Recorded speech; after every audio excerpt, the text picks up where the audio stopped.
So hi and welcome to pallavijhastocklens. It's Wednesday, that is on 20th of August 2025. We had this news that Vedanta's demerger is facing delays or objections from the central government.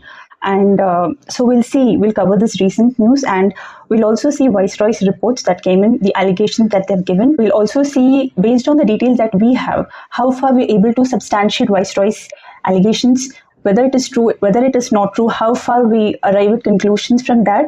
And after that, we'll also see how far things for Vedanta look sustainable in the long run. So if you see, central government's objection for Vedanta's demerger came in on 20th August. And second interim dividend for FY26 was announced on the very next day, that is 21st of August 2025. And to explain this, the second interim dividend for FY26 was approved at rupees 16 per share, and that amounts to a total of 6,256 crores. And the dividend record date is August 27th, 2025. And before this, if you see, Vedanta's first interim dividend was announced on June 18th this year, and the payout was 2,737 crores. That is, it was at rupees 7 per share, and the total was 2,737 crores. So the two interim dividends that have been announced this year only, if you're going to total it, it comes to more than 9,000 crore rupees. So just to read out, Anil Agarwal-led Vedanta Limited announced a second interim dividend of the financial year 25-26 after market hours on Thursday, that is August 21. The company's board approved a dividend of rupees 16 per share, amounting to 6,256. So Vedanta, as we know, is a diversified natural resources company that explores, extracts and processes minerals, oils and gas. It primarily caters to industrial consumers in sectors such as automotive, steel, power generation, infrastructure, battery manufacturing and oil. So according to Vedanta, they want to demerge the organization as a whole and create separate business units, create multiple businesses, so that there'll be operational efficiency and enhanced financial performance, and there'll be substantial value unlock according to them.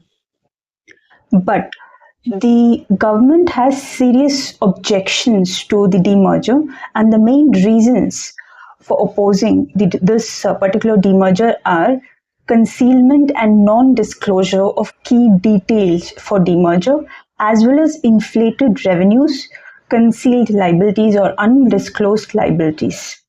And this objection follows a warning from the markets regulator regarding non-compliance issues.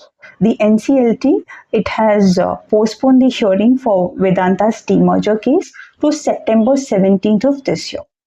The central government also believes that if they're going to approve this demerger, and in case Vedanta is going to go insolvent, then it will become difficult for central government to extract dues or debt dues from Vedanta. So currently, net debt of Vedanta stands at 58,220 crores. So in response to central government's claim about the inability position to recover dues if the proposed demerger goes through, Vedanta has responded and informed the tribunal that it will issue a corporate guarantee to the Ministry of Petroleum and Natural Gas to ensure the recovery of outstanding dues.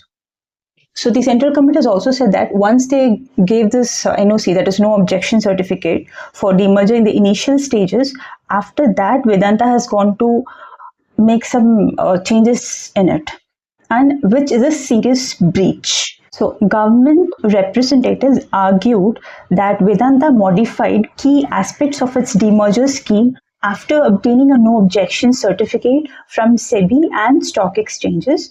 SEBI confirmed that alterations were made post clearance, calling the move a serious breach of its master circular.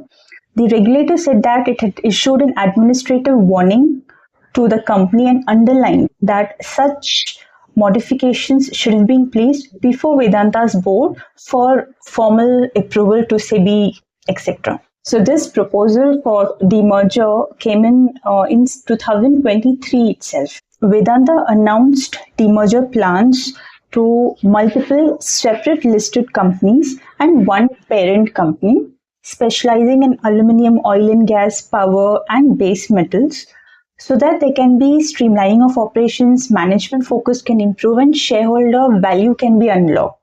Now, what has happened is the deadline for demerger has been extended from March 2025 to September 2025 because of pending approvals from NCLT and other regulatory bodies.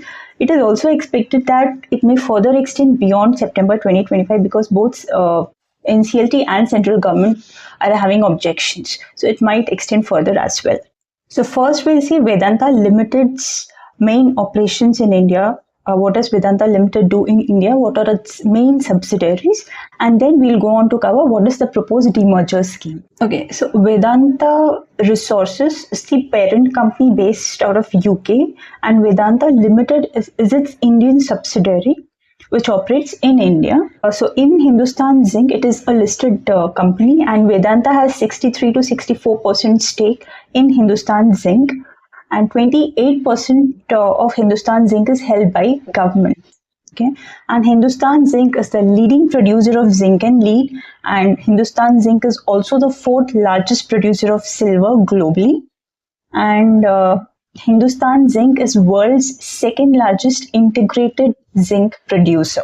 So what this integrated zinc producer means is that the company handles end-to-end zinc production process. It handles multiple stages of zinc production process, right from mining ores to processing it, to refining it, to end product creation of various zinc metals and other related products. Now this is called as integrated zinc production. So Vedanta Aluminium, now this is a 100% subsidiary of Vedanta Limited, and it has 45% market share.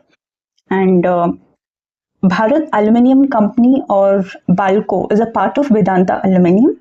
It is not listed, and Vedanta acquired majority stake in BALCO in 2001 from the government, and Vedanta has 51% stake in BALCO, whereas government has 49% stake. So earlier, Government of India had given BALCO to Sterlite Industries, which is now called Vedanta, which is now known as Vedanta Limited, right? And then ESL Steel, it is into steel products production, and Vedanta Limited holds 95.5% stake in ESL Steel.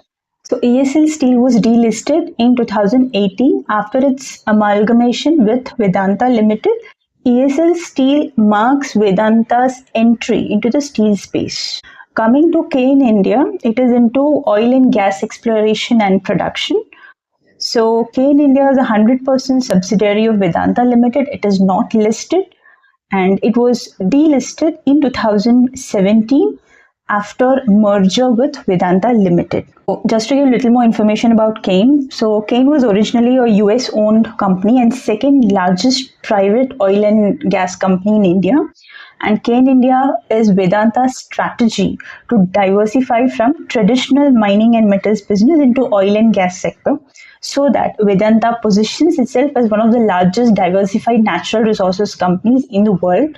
And it was listed in Jan 2007 on BSE and NSE, but it was delisted in April 2017 after merger with parent Vedanta Limited. Coming to next thing, it is Talwandi Sabo Power Limited, TSPL. So TSPL is not listed. It is a wholly owned subsidiary of Vedanta Limited, and Vedanta has more than 51% stake in TSPL.